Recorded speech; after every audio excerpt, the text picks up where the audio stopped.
Seri ke-1 Pendekar 4 Alis. Kekaisaran Raja Wali Emas. Karya Gulong. Bab 2, Orang Terkaya.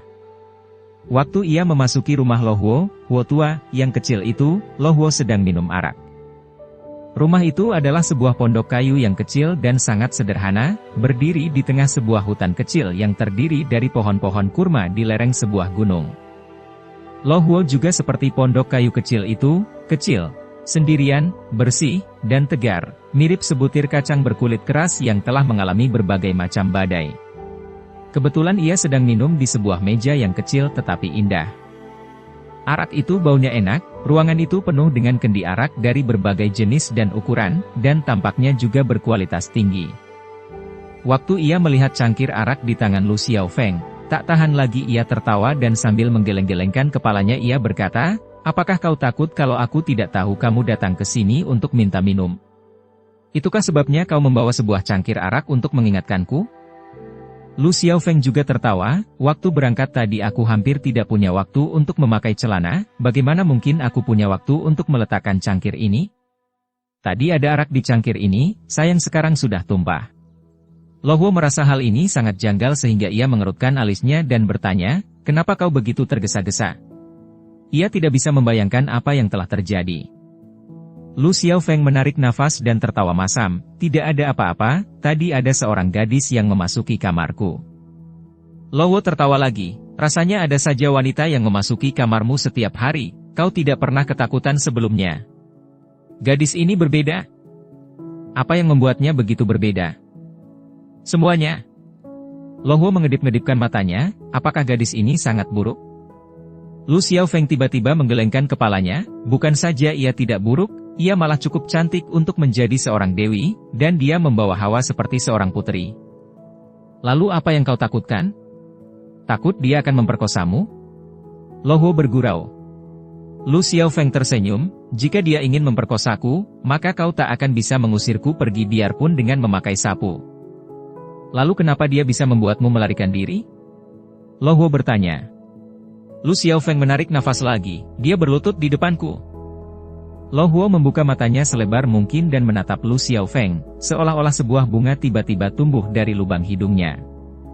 Lu Xiaofeng khawatir ia tidak mengerti dan menerangkan lebih lanjut, "Tepat sesudah ia memasuki kamarku, tiba-tiba ia berlutut ke arahku, berlutut dengan dua kaki." Lohwo akhirnya menghembuskan nafas sekuatnya dan berkata, "Aku selalu mengira kau orang yang normal, tanpa masalah sama sekali. Tapi sekarang aku mulai agak curiga."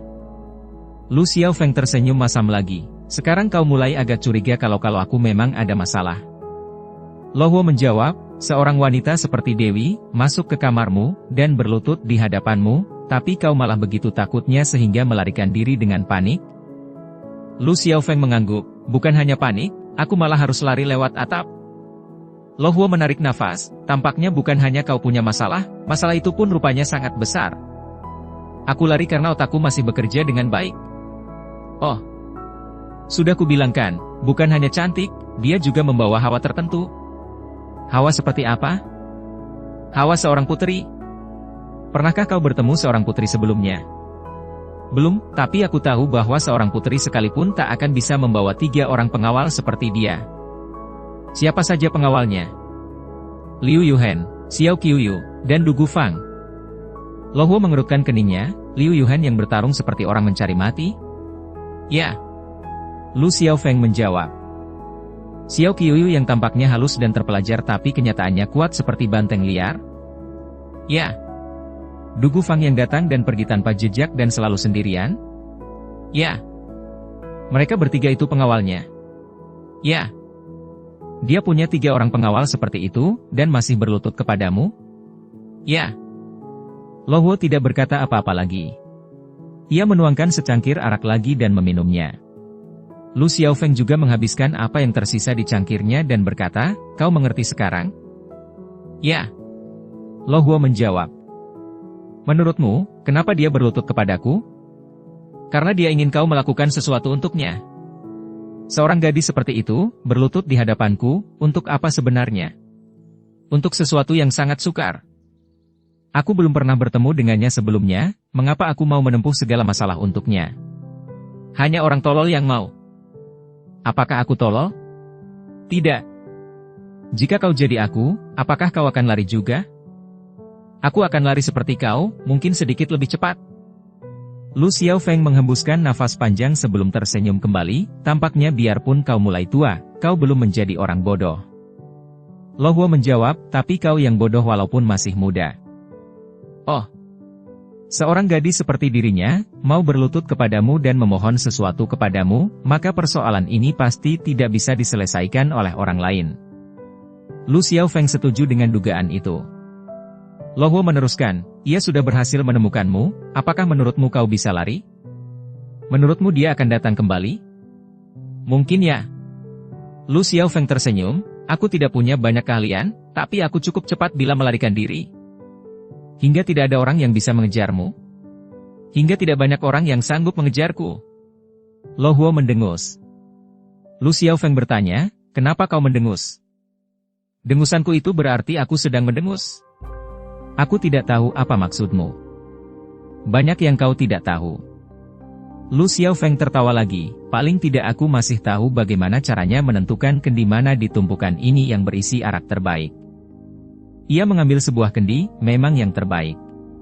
Tapi baru saja ia hendak membuka segelnya, terdengar suara, brak, yang keras sebanyak 3 kali. Ada orang yang telah membuat 3 lubang di dinding sebelah kanan, kiri dan di depannya. 3 orang laki-laki berjalan masuk melalui lubang di dinding itu. Ternyata mereka Liu Yuhen, Xiao Qiuyu dan Du Gufang.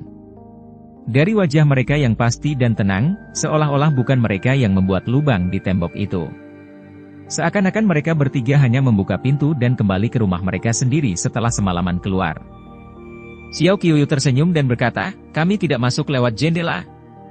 Jadi kami bukan anjing. Du Gufang menyimpulkan. Sementara keduanya bicara, masing-masing mengambil sebuah kursi. Tiba-tiba saja kedua kursi yang berukiran indah itu sudah hancur berkeping-keping. Liu Yuhen duduk dengan perlahan di tempat tidur, tapi baru saja ia duduk seluruh tempat tidur itu sudah roboh dengan menimbulkan suara yang keras. Xiao Qiuyu mengerutkan kening, perabotan ini rupanya tidak kuat. Lain kali lebih baik kita ingat supaya tidak membeli perabotan dari sini. Du Gufang meneruskan. Saat kedua orang itu mengucapkan kalimat-kalimat ini, 5 atau 6 macam benda lagi telah hancur. Lu Xiaofeng dan Lo Huo seolah-olah tidak melihat semua kejadian itu. Lo Huo masih duduk dan minum-minum, tanpa sedikit pun ada perasaan marah di wajahnya, seolah-olah benda-benda yang mereka hancurkan itu bukan miliknya. Sebentar saja semua benda di rumah itu sudah hancur, termasuk 20 lebih kendi arak. Xiao Qiuyu memandang sekelilingnya, rumah ini seperti akan roboh, lebih baik kita perbaiki dulu.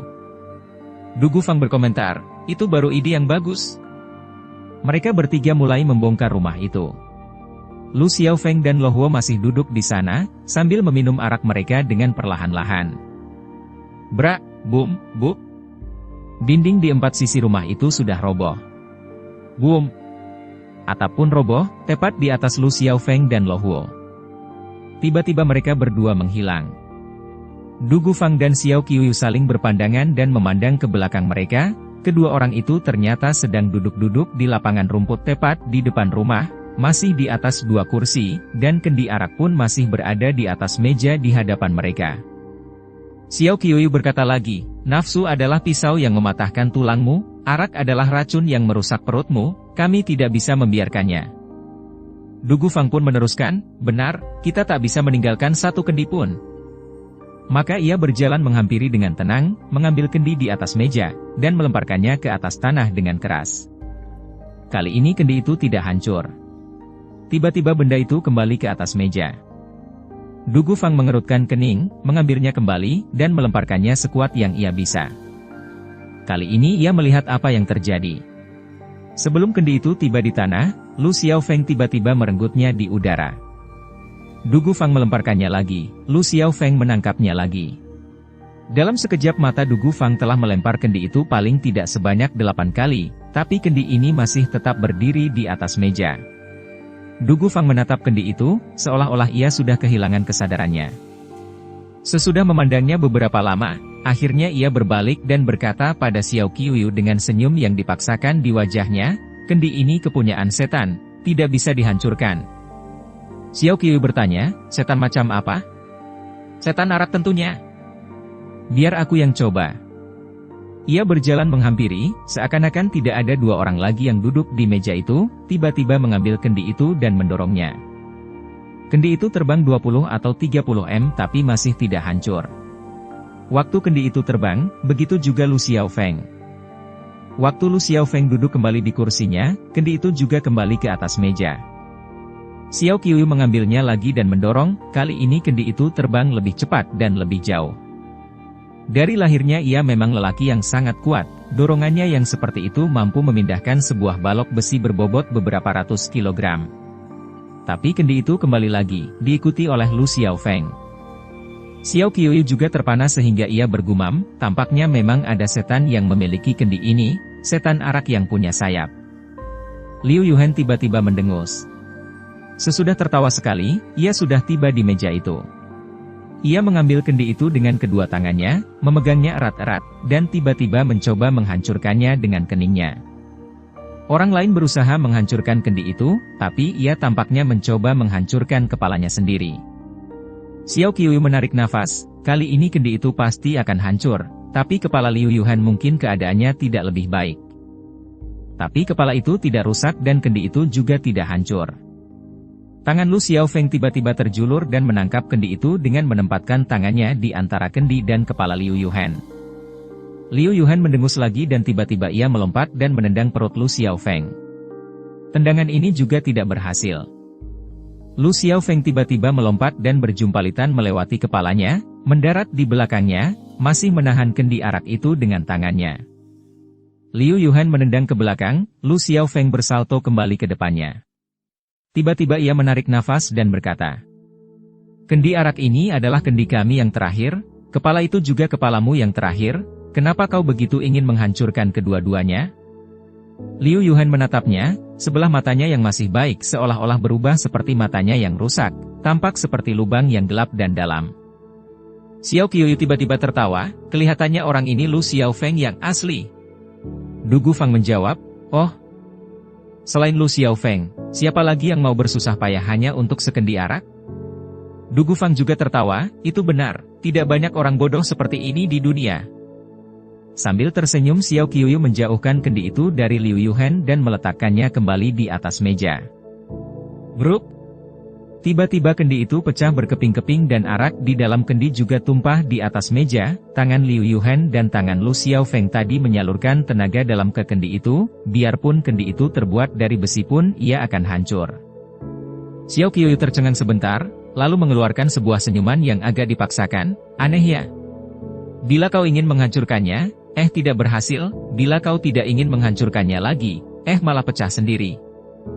Lu Xiaofeng menjawab dengan santai, "Ada banyak kejadian di dunia ini yang terjadi dengan sendirinya dan tidak bisa dipaksakan, jadi kenapa menganggapnya begitu serius?"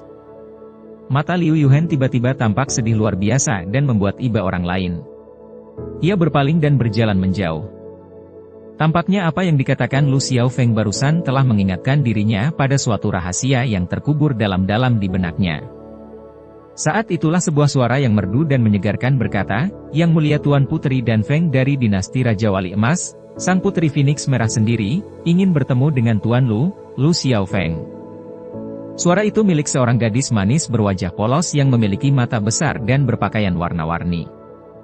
Ia baru saja berjalan keluar dari semak-semak pohon kurma yang lebat, tapi tampaknya seluruh bintang-bintang di langit telah pindah ke matanya. Lu Xiaofeng bertanya, "Putri Phoenix Merah? Putri dan Feng?"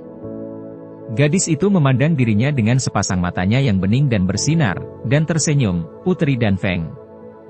Phoenix Merah. Bukan Putri Xiaofeng, Phoenix kecil." Lu Xiaofeng memandang Lo Huo, menarik nafas dan bergumam, "Jadi dia benar-benar seorang putri?" Gadis itu menjawab, 100% asli. Gadis itu tersenyum lagi, senyuman yang demikian manis, beliau takut Tuan Lu akan lari lagi, maka ia menunggu di luar. Meskipun senyumnya manis, ia berbicara lambat-lambat. Lu Xiaofeng hanya bisa balas tersenyum. Gadis itu menatapnya dan tersenyum lagi, beliau menunggu di luar. Sekarang pertanyaannya adalah apakah Tuan Lu berani menemuinya atau tidak? Lo Huo tiba-tiba memotong, "Tentu saja dia berani." Lelaki tua yang pendiam dan misterius itu tersenyum dan melanjutkan, jika dia tidak pergi menemui sang putri, seluruh rumah teman-temannya mungkin akan segera hancur. Bintang-bintang berkerlap-kerlip di langit, bulan muda berdiam dengan nyaman di peraduannya yang gemerlapan, tiba-tiba sebuah keharuman memancar di hutan pohon kurma itu, asalnya bukan dari pohon kurma, itu adalah bau harum bunga. Ternyata bau harum itu berasal dari seekor anjing, anjing pemburu yang tampaknya sangat kuat, dengan telinga yang panjang dan kaki-kaki yang panjang. Ada banyak rangkaian bunga di tubuh anjing itu, dan ia pun membawa sebuah keranjang bunga di mulutnya. Di dalam keranjang yang penuh bunga itu sekilas tampak kilauan emas, datangnya dari 4 emas batangan yang masing-masing berbobot paling sedikit 50 tael. Gadis tadi mengambil keranjang tadi dan berkata dengan manis, "Ini adalah ganti rugi dari putri kami atas kerugian laki-laki tua itu, maukah Tuan Lu mewakilinya untuk menerimanya?" Lu Xiaofeng mengedip-ngedipkan matanya, "Untuk apa itu? Karena kalian telah merobohkan rumahnya?" Gadis itu mengangguk. Lu Xiaofeng berkata, 4 emas batangan ini totalnya lebih dari 100 tael, bukan uang yang sedikit. Pondok kayu yang kecil seperti itu, dengan 50 tael pun kau akan mendapat beberapa buah, maka tentu saja ganti rugi yang ditawarkan gadis itu tidak sedikit jumlahnya. Gadis itu berkata, "Kami hanya berharap agar Pak Tua itu mau menerima penghargaan dan penyesalan kami yang kecil ini." Lu Xiaofeng menjawab, "Ia tak akan mau." "Mengapa?" "Karena ia tidak butuh 100 tael perak ini sama sekali, dan jika ini ganti rugi untuk rumah itu, tampaknya masih kurang. Emas batangan ini masing-masing bernilai 50 tael. Aku tahu. Ini masih tidak cukup untuk membayar rumah itu? Masih kurang sedikit? Kurang berapa? Berapa jumlahnya, aku tidak terlalu yakin. Tapi kurasa sekitar 30 atau 40 ribu tael lagi baru cukup." 30 atau 40 ribu tael apa? 30 atau 40 ribu tael emas, tentunya. Gadis itu tertawa. "Kau tidak mempercayaiku?" Gadis itu tak bisa berhenti tertawa, mendengar lelucon seperti itu apa yang bisa ia lakukan selain tertawa? Membayarnya puluhan ribu tael emas? Lu Xiaofeng tiba-tiba mengambil kursi kayu berhias yang tadi ia duduki. "Apakah kau tahu kursi macam apa ini?" Gadis itu berkata sambil tertawa, "Kursi untuk diduduki orang?" Tapi kursi ini dibuat 400 tahun yang lalu oleh tukang kayu terkenal Lucy, ia sendiri yang mengukir hiasan-hiasan ini. Hanya ada 11 kursi seperti ini di dunia. 5 ada di Istana Kaisar, 6 ada di sini, tapi kalian telah menghancurkan 4 di antaranya. Mata gadis itu terbelalak selebar mungkin ketika ia memandang kursi di tangan Lu Xiaofeng, ia pun tertawa semakin keras. Lu Xiaofeng bertanya, "Apakah kau tahu siapa yang tinggal di rumah itu sebelumnya?" Gadis itu menggelengkan kepalanya. Dulu pondok itu adalah tempat peristirahatan musim panas milik penyair terkenal Lu Fangweng. Ia menuliskan beberapa puisinya di dinding pondok itu, sekarang semuanya telah hancur berkeping-keping. Mata gadis itu semakin terbelalak dan ia tampak kaget.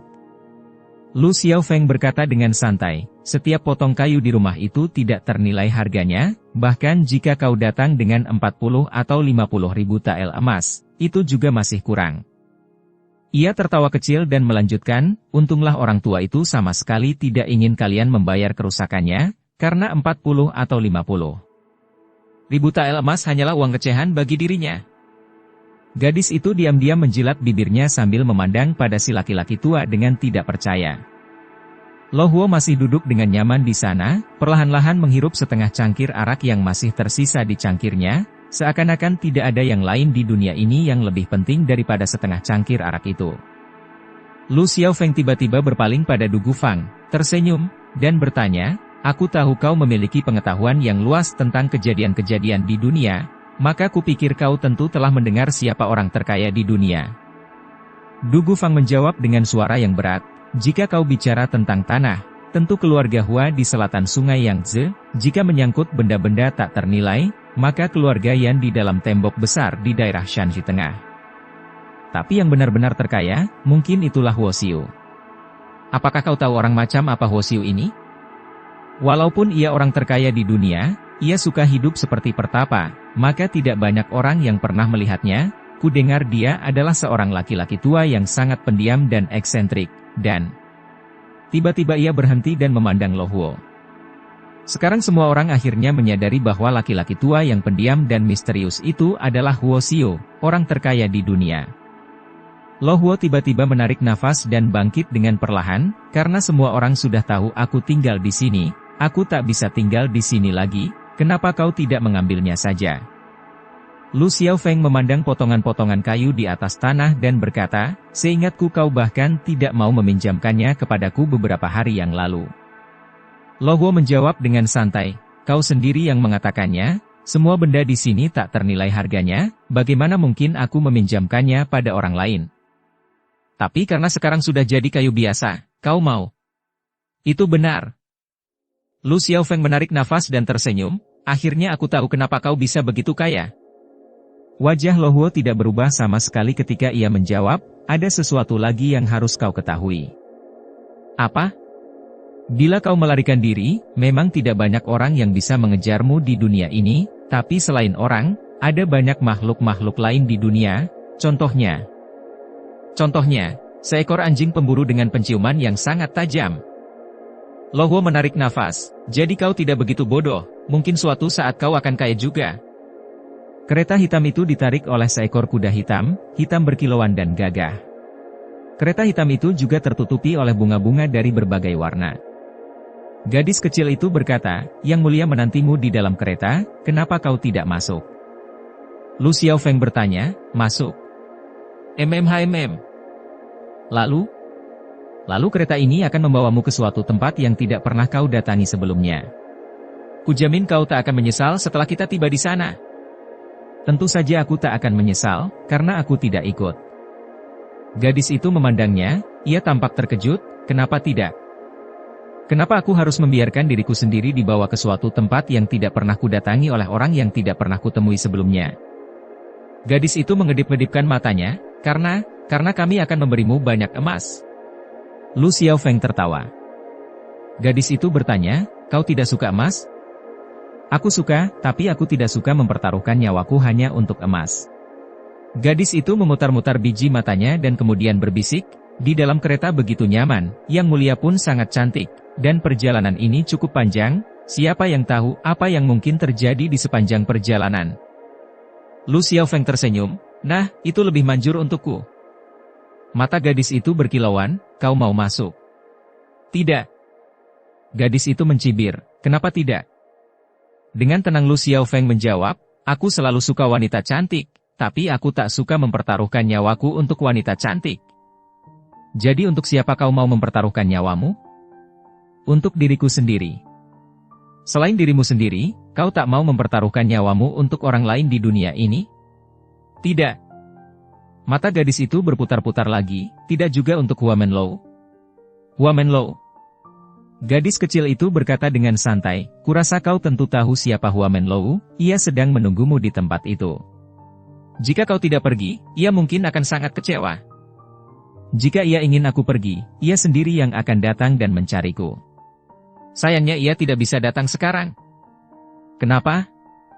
Karena ia tidak bisa pergi kemana-mana sekarang. Kau bilang dia sudah jatuh ke tangan kalian? Kira-kira begitulah. Lu Xiaofeng tiba-tiba tertawa, seakan-akan ia baru saja mendengar lelucon paling lucu di dunia, ia tertawa begitu kerasnya sehingga tubuhnya terbungkuk. Gadis kecil itu tak tahan untuk tidak bertanya, apa yang kau tertawakan? Masih sambil tertawa, Lu Xiaofeng menjawab, kamu. Kamu masih terlalu kecil, bahkan tak tahu bagaimana caranya berdusta. Oh. Jika kalian bisa mendapatkan Hua Menlou, tentu tak ada hal di dunia ini yang tak bisa kalian lakukan, lalu apa gunanya datang dan mencariku? Gadis itu tersenyum kecil, kau tahu, kau tak sebodoh itu, tapi kau juga tidak cerdas. Oh. Jika kau cerdas, kau tentu menyadari dua hal sekarang. Oh.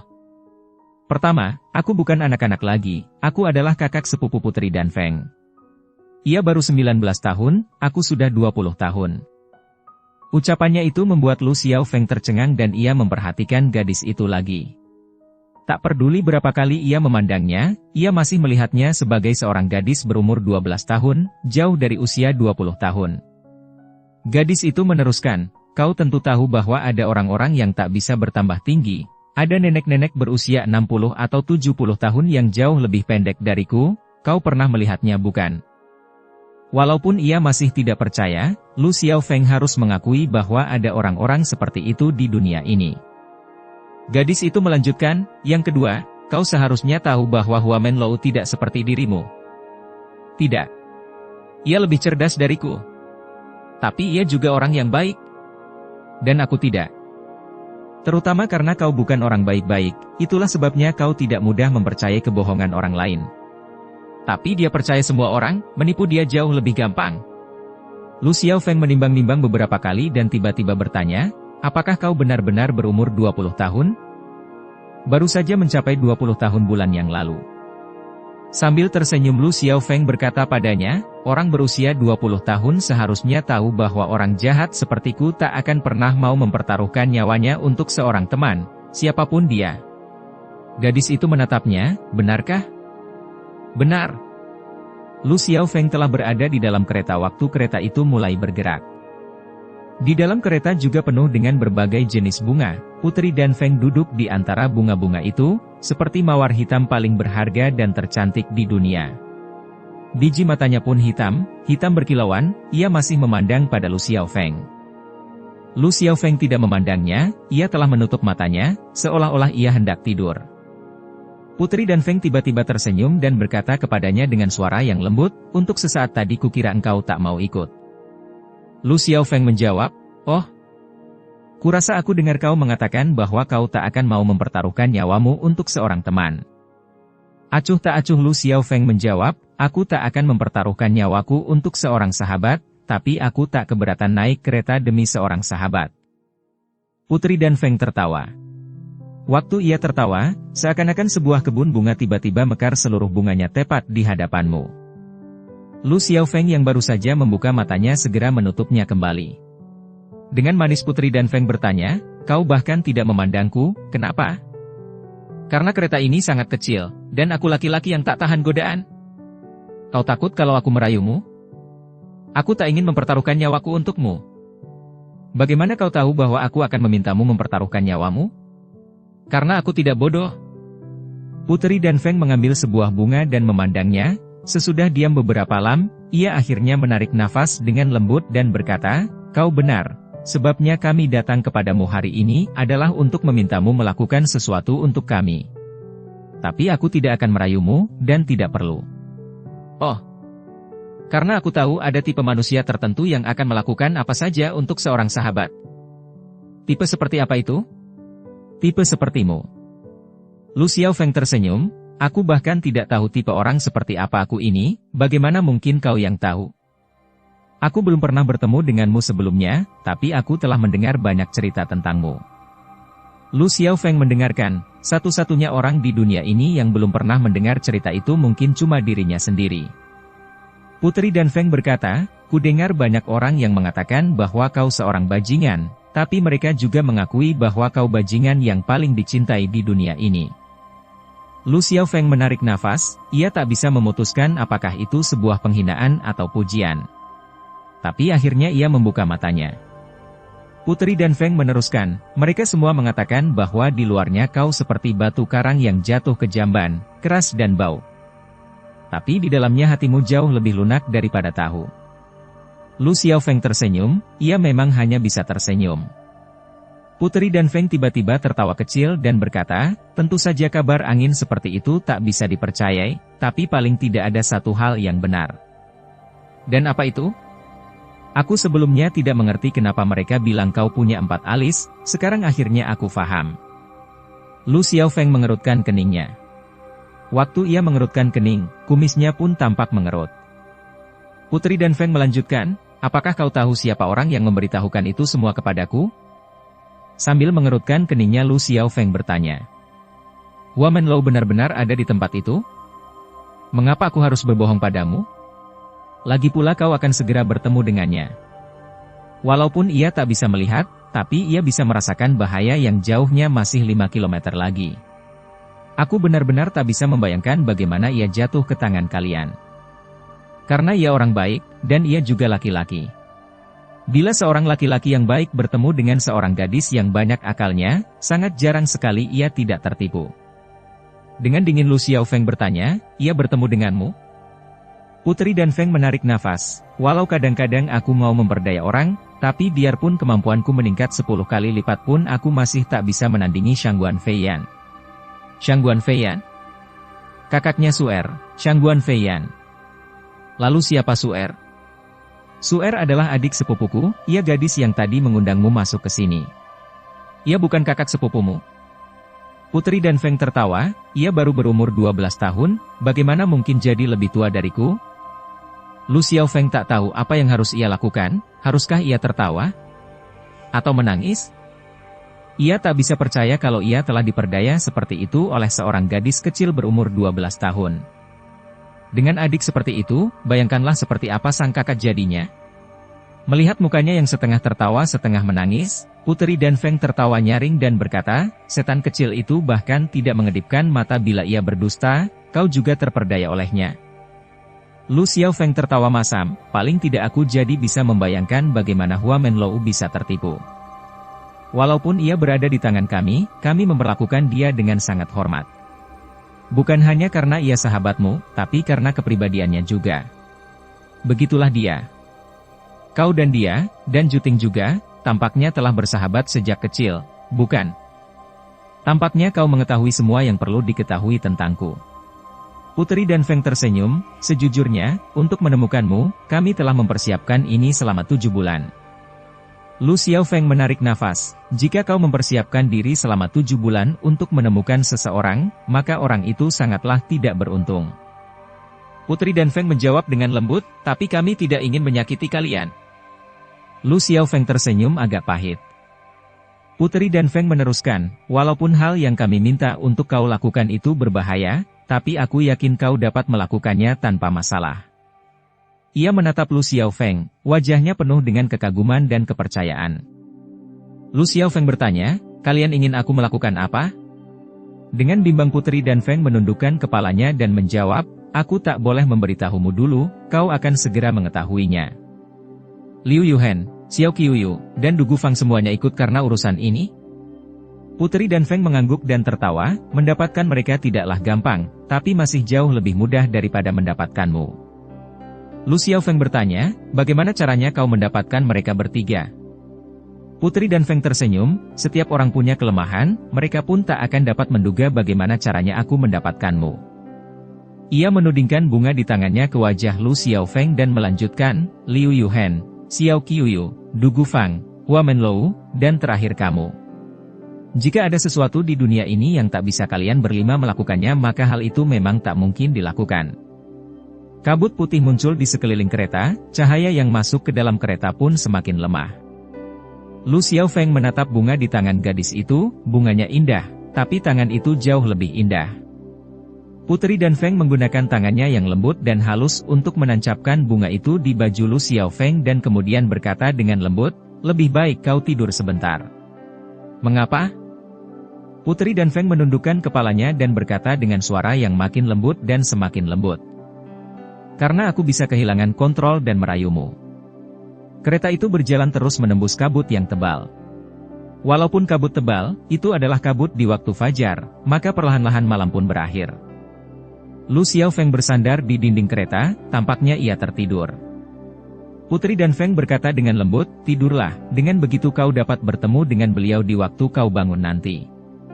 Lu Xiaofeng tak tahan untuk tidak membuka matanya lagi. Siapa beliau itu? Kaisar Raja Wali Emas. Bersambung ke bab 3. Dukung kami dengan subscribe, follow, like, komen dan share. Terima kasih.